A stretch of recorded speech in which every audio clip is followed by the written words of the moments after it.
ಭಾರತೀಯ ಚಿಂತಕ ಸ್ವಾಮಿ ವಿವೇಕಾನಂದರ ತತ್ವಶಾಸ್ತ್ರದ ಮೂಲ ಮೌಲ್ಯಗಳ ಕುರಿತು ಪ್ರಬಂಧ. ಸ್ವಾಮಿ ವಿವೇಕಾನಂದರ ಬಾಲ್ಯದ ಹೆಸರು ನರೇಂದ್ರ ನಾಥ ದತ್. ಅವರು ಜನವರಿ 12, 1863 ರಂದು ಜನಿಸಿದರು. ಅವರು ರಾಮಕೃಷ್ಣ ಪರಮಹಂಸರ ಸನ್ಯಾಸಿ ಮತ್ತು ಮುಖ್ಯ ಶಿಷ್ಯರಾಗಿದ್ದರು. ಅವರು ಭಾರತೀಯ ವೇದಾಂತ ಮತ್ತು ಯೋಗದ ತತ್ವಶಾಸ್ತ್ರಗಳನ್ನು ಪಾಶ್ಚಿಮಾತ್ಯ ಜಗತ್ತಿಗೆ ಪರಿಚಯಿಸಿದರು ಮತ್ತು 19ನೇ ಶತಮಾನದ ಅಂತ್ಯದಲ್ಲಿ ಹಿಂದೂ ಧರ್ಮವನ್ನು ವಿಶ್ವ ವೇದಿಕೆಗೆ ತರುವ ಮೂಲಕ ಅಂತರಧರ್ಮದ ಜಾಗೃತಿಯನ್ನು ಹೆಚ್ಚಿಸಿದ ಕೀರ್ತಿಗೆ ಪಾತ್ರರಾಗಿದ್ದಾರೆ. ಸ್ವಾಮಿ ವಿವೇಕಾನಂದರ ತತ್ವಶಾಸ್ತ್ರದ ಮೂಲ ಮೌಲ್ಯಗಳು. ನೀತಿಶಾಸ್ತ್ರ.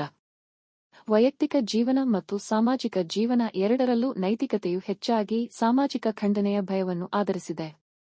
ಆದರೆ ವಿವೇಕಾನಂದರು ಆತ್ಮದ ಆಂತರಿಕ ಶುದ್ಧತೆ ಮತ್ತು ಏಕತೆಯ ಆಧಾರದ ಮೇಲೆ ನೈತಿಕತೆಯ ಹೊಸ ಸಿದ್ಧಾಂತ ಮತ್ತು ನೈತಿಕತೆಯ ಹೊಸ ತತ್ವವನ್ನು ನೀಡಿದರು.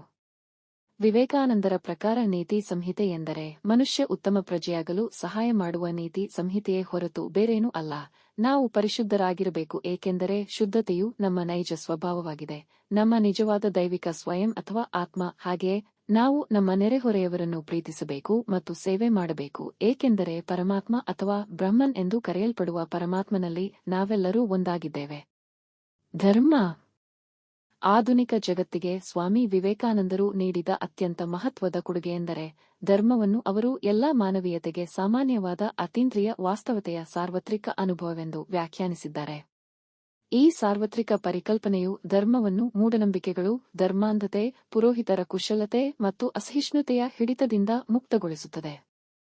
ಪ್ರತಿಯೊಂದು ಧರ್ಮವು ಶಾಶ್ವತವಾದ ಸರ್ವೋಚ್ಚ ಸ್ವಾತಂತ್ರ್ಯ, ಸರ್ವೋಚ್ಚ ಜ್ಞಾನ, ಪರಮ ಸಂತೋಷಕ್ಕೆ ಮಾರ್ಗವನ್ನು ನೀಡುತ್ತದೆ ಎಂದು ಅವರು ನಂಬಿದ್ದರು. ಪರಮಾತ್ಮದ ಭಾಗವಾಗಿ ಒಬ್ಬರ ಆತ್ಮವನ್ನು ಅರಿತುಕೊಳ್ಳುವ ಮೂಲಕ ಇದನ್ನು ಸಾಧಿಸಬಹುದು. ಶಿಕ್ಷಣ. ಸ್ವಾಮಿ ವಿವೇಕಾನಂದರು ನಮ್ಮ ಮಾತೃಭೂಮಿಯ ಪುನರುತ್ಥಾನಕ್ಕಾಗಿ ಶಿಕ್ಷಣಕ್ಕೆ ಹೆಚ್ಚಿನ ಒತ್ತು ನೀಡಿದರು. ಅವರ ಪ್ರಕಾರ ಜನಸಾಮಾನ್ಯರಲ್ಲಿ ಶಿಕ್ಷಣ ಹರಡಿದಂತೆ ಒಂದು ರಾಷ್ಟ್ರವು ಅನುಪಾತದಲ್ಲಿ ಮುಂದುವರೆದಿದೆ. ನಮ್ಮ ಶಿಕ್ಷಣ ಪ್ರಕ್ರಿಯೆಯು ವಿದ್ಯಾರ್ಥಿಗಳು ತಮ್ಮ ಸಹಜ ಜ್ಞಾನ ಮತ್ತು ಶಕ್ತಿಯನ್ನು ಪ್ರಕಟಿಸಲು ಸಹಾಯ ಮಾಡುವಂತಿರಬೇಕು ಎಂದು ಹೇಳಿದರು. ಅವರು ಮನುಷ್ಯನನ್ನು ರೂಪಿಸುವ ಚಾರಿತ್ರ್ಯ ನಿರ್ಮಾಣ ಶಿಕ್ಷಣವನ್ನು ಪ್ರತಿಪಾದಿಸಿದರು. ಶಿಕ್ಷಣವು ವಿದ್ಯಾರ್ಥಿಗಳನ್ನು ಸ್ವಾವಲಂಬಿಗಳನ್ನಾಗಿ ಮಾಡಬೇಕು ಮತ್ತು ಜೀವನದ ಸವಾಲುಗಳನ್ನು ಎದುರಿಸಲು ಸಹಾಯ ಮಾಡಬೇಕು ಎಂದು ಹೇಳಿದರು. ಬಡವರು ಮತ್ತು ದೀನದಲಿತರ ಬಗ್ಗೆ ಕಾಳಜಿ ವಹಿಸದ ವಿದ್ಯಾವಂತರೆಂದು ಕರೆಯಲ್ಪಡುವವರನ್ನು ಅವರು ತೀವ್ರವಾಗಿ ಟೀಕಿಸಿದರು. ವೈಚಾರಿಕತೆ. ಅವರು ಆಧುನಿಕ ವಿಜ್ಞಾನದ ವಿಧಾನಗಳು ಮತ್ತು ಫಲಿತಾಂಶಗಳೊಂದಿಗೆ ಸಂಪೂರ್ಣ ಒಪ್ಪಿಗೆಯನ್ನು ಹೊಂದಿದ್ದರು. ಅವರು ನಂಬಿಕೆಯ ಪರವಾಗಿ ಕಾರಣವನ್ನು ತ್ಯಜಿಸಲಿಲ್ಲ. ಅವರು ಅಂತಃಪ್ರಜ್ಞೆ ಅಥವಾ ಸ್ಫೂರ್ತಿಯನ್ನು ಕಾರಣಕ್ಕಿಂತ ಹೆಚ್ಚಿನ ಅಧ್ಯಾಪಕರಾಗಿ ಗುರುತಿಸಿದರು.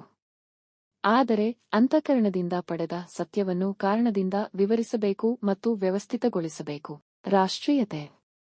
ರಾಷ್ಟ್ರೀಯತೆಯ ಬೆಳವಣಿಗೆಯು ಪಾಶ್ಚಿಮಾತ್ಯ ಪ್ರಭಾವಕ್ಕೆ ಕಾರಣವಾಗಿದೆ, ಆದರೆ ಸ್ವಾಮಿ ವಿವೇಕಾನಂದರ ರಾಷ್ಟ್ರೀಯತೆಯು ಭಾರತೀಯ ಆಧ್ಯಾತ್ಮಿಕತೆ ಮತ್ತು ನೈತಿಕತೆಯಲ್ಲಿ ಆಳವಾಗಿ ಬೇರೂರಿದೆ. ಅವರ ರಾಷ್ಟ್ರೀಯತೆಯು ಭಾರತೀಯ ಆಧ್ಯಾತ್ಮಿಕ ಸಂಸ್ಕೃತಿಯ ಎರಡು ಪ್ರಮುಖ ಲಕ್ಷಣಗಳಾದ ಮಾನವತಾವಾದ ಮತ್ತು ಸಾರ್ವತ್ರಿಕವಾದವನ್ನು ಆಧರಿಸಿದೆ. ಜಾತ್ಯತೀತ ಸ್ವಭಾವದ ಪಾಶ್ಚಿಮಾತ್ಯ ರಾಷ್ಟ್ರೀಯತೆಯಂತಲ್ಲದೆ ಸ್ವಾಮಿ ವಿವೇಕಾನಂದರ ರಾಷ್ಟ್ರೀಯತೆಯು ಭಾರತೀಯ ಜನರ ಜೀವನ ರಕ್ತವಾಗಿರುವ ಧರ್ಮವನ್ನು ಆಧರಿಸಿದೆ. ಅವರ ರಾಷ್ಟ್ರೀಯತೆಯ ಆಧಾರಗಳು. ಜನಸಾಮಾನ್ಯರು, ಸ್ವಾತಂತ್ರ್ಯ ಮತ್ತು ಸಮಾನತೆಯ ಬಗ್ಗೆ ಆಳವಾದ ಕಾಳಜಿ. ಅದರ ಮೂಲಕ ಒಬ್ಬರು ಸಾರ್ವತ್ರಿಕ ಸಹೋದರತ್ವದ ಆಧಾರದ ಮೇಲೆ ಪ್ರಪಂಚದ ಆಧ್ಯಾತ್ಮಿಕ ಏಕೀಕರಣವನ್ನು ವ್ಯಕ್ತಪಡಿಸುತ್ತಾರೆ. ನಿಸ್ವಾರ್ಥ ಸೇವೆಯ ಮೂಲಕ ರಾಜಕೀಯ ಮತ್ತು ಆಧ್ಯಾತ್ಮಿಕ ಸ್ವಾತಂತ್ರ್ಯವನ್ನು ಪಡೆಯಲು ಕರ್ಮಯೋಗ ನೀತಿಶಾಸ್ತ್ರದ ವ್ಯವಸ್ಥೆಯಾಗಿದೆ. ಅವರ ಬರಹಗಳು ಮತ್ತು ಭಾಷಣಗಳು ಮಾತೃಭೂಮಿಯನ್ನು ದೇಶವಾಸಿಗಳ ಮನಸ್ಸು ಮತ್ತು ಹೃದಯದಲ್ಲಿ ಪೂಜಿಸುವ ಏಕೈಕ ದೇವತೆಯಾಗಿ ಸ್ಥಾಪಿಸಿದವು. ಯುವ ಜನ. ನಮ್ಮ ಯುವಕರು ದೃಢಸಂಕಲ್ಪ ಹೊಂದಿದರೆ ಜಗತ್ತಿನಲ್ಲಿ ಸಾಧಿಸಲು ಅಸಾಧ್ಯವಾದದ್ದು ಯಾವುದೂ ಇಲ್ಲ ಎಂದು ಸ್ವಾಮಿ ವಿವೇಕಾನಂದರು ನಂಬಿದ್ದರು.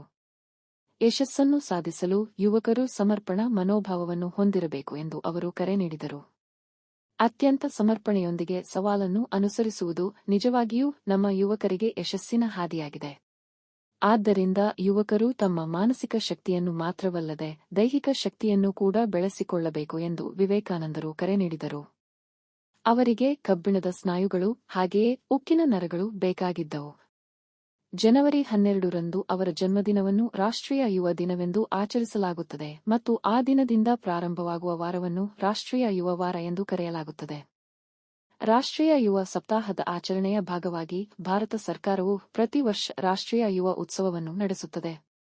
ಯುವಜನೋತ್ಸವವು ರಾಷ್ಟ್ರೀಯ ಏಕೀಕರಣದ ಪರಿಕಲ್ಪನೆ, ಕೋಮು ಸೌಹಾರ್ದತೆಯ ಮನೋಭಾವ, ಸಹೋದರತ್ವ, ಧೈರ್ಯ ಮತ್ತು ಸಾಹಸವನ್ನು ಯುವಜನರಲ್ಲಿ ಸಾಮಾನ್ಯ ವೇದಿಕೆಯಲ್ಲಿ ತಮ್ಮ ಸಾಂಸ್ಕೃತಿಕ ಕೌಶಲ್ಯವನ್ನು ಪ್ರದರ್ಶಿಸುವ ಮೂಲಕ ಪ್ರಚಾರ ಮಾಡುವ ಗುರಿಯನ್ನು ಹೊಂದಿದೆ. ತೀರ್ಮಾನ: ಸ್ವಾಮಿ ವಿವೇಕಾನಂದರು 19ನೇ ಶತಮಾನಕ್ಕೆ ಸೇರಿದವರು, ಆದರೂ ಅವರ ಸಂದೇಶ ಮತ್ತು ಅವರ ಜೀವನವು ಹಿಂದಿನದಕ್ಕಿಂತ ಇಂದು ಹೆಚ್ಚು ಪ್ರಸ್ತುತವಾಗಿದೆ ಮತ್ತು ಬಹುಶಃ ಭವಿಷ್ಯದಲ್ಲಿ ಹೆಚ್ಚು ಪ್ರಸ್ತುತವಾಗುತ್ತದೆ. ಸ್ವಾಮಿ ವಿವೇಕಾನಂದರಂತಹ ವ್ಯಕ್ತಿಗಳು ತಮ್ಮ ದೈಹಿಕ ಸಾವಿನೊಂದಿಗೆ ಅಸ್ತಿತ್ವವನ್ನು ಕಳೆದುಕೊಳ್ಳುವುದಿಲ್ಲ.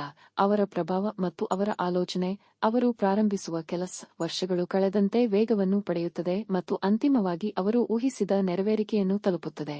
Subscribe our channel. Thanks for watching.